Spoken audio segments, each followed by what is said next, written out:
பால் மற்றும் புளித்த மோர் 2யும் சம அளவு எடுத்துக்கணும். எடுத்துக்காட்டாக வந்து புளித்த மோர் 1/2 லிட்டர் எடுத்தோம்னா தேங்காய் பால் 1/2 லிட்டர் எடுத்துக்கணும். இதை வந்து ஒரு பிளாஸ்டிக் டப்பா இருக்குல்ல, அதில் வந்து 2யும் வந்து ஊற்றணும். ஃபஸ்ட்டு ஊற்றிட்டு இதை வந்து வெயில் படாத இடத்துல வந்து வச்சிடணும். காலையிலையும் நீங்கள் வந்து கிண்டணும், அதே மாதிரி சாயந்தரமும் இதை வந்து நீங்கள் கிண்டணும். இது மாதிரி 7 நாட்களுக்கு அப்புறம் இது வந்து ரெடி ஆயிடும்.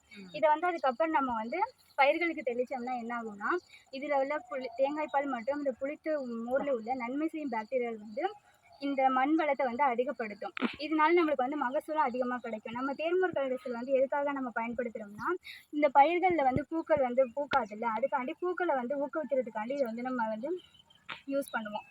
இது வந்து இது வந்து இந்த பூக்கள் உதிர்வதையும் இது வந்து கட்டுப்படுத்தும். இப்போ வந்து நம்ம எப்படி தெளிக்கலாம்னு பார்க்கலாம். இதை வந்து நீங்கள் வந்து வயலுக்கு வந்து எப்படி கொடுக்கணும்னா, இந்த தேன்மோர் கரைசல் வந்து 1 லிட்டர் எடுத்துக்கிட்டு 10 லிட்டர் வாட்டரில் வந்து கரையை நம்ம வந்து கொடுக்கணும். இது வந்து பயிர்கள் உள்ள அந்த வேர்லாம் இருக்குல்ல, அதுலேயும் நம்ம வந்து பாய்ச்சி விடலாம். இப்போ வந்து நம்ம மோட்ரு போடும்போது இங்கே வந்து திறந்து விடுவோம்ல, அப்போ வந்து இதை வந்து நம்ம கலந்து விடலாம். அது வந்து நம்ம செடிகளுக்கு போய் பாய்ஞ்சிக்கிறோம். நன்றி.